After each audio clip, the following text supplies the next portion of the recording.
À aucun moment, je n'ai affiché une attitude belliqueuse, quelle qu'elle soit, à l'égard du Rwanda ou de l'Ouganda ou d'un autre de nos 9 voisins. Aujourd'hui, nous vivons cette situation et nous sommes les deux seuls capables d'arrêter cette escalade.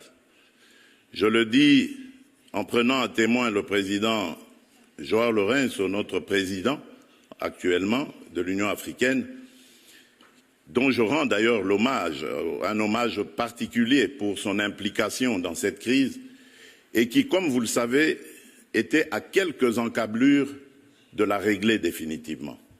Mais malheureusement, sans aucune raison, en tout cas je n'en ai jamais entendu jusqu'à ce jour, vous avez boycotté cette cérémonie alors que nous étions à 98% déjà de recouvrer une paix durable.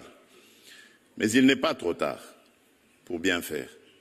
Et c'est pour ça que je prends à témoin ce forum et à travers lui le monde entier pour vous tendre la main, Monsieur le Président, à ce que nous fassions la paix des braves. Et cela demande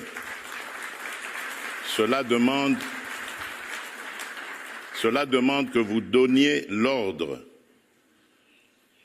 aux troupes du M23 qui sont soutenues par votre pays d'arrêter cette escalade qui a fait suffisamment de morts comme ça. Nous les comptons par millions depuis des années. L'histoire nous jugera. Il est temps d'arrêter et de nous tourner vers la paix et le développement.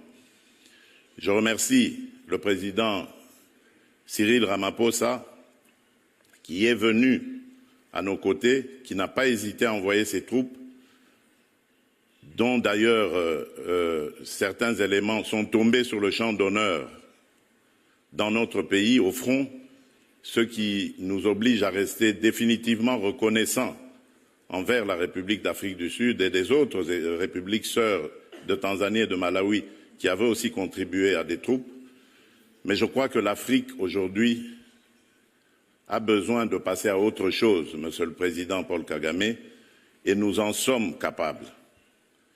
Prenons simplement le courage de nous regarder en face, de dire ce qui ne va pas et de prendre les décisions les bonnes pour nos populations.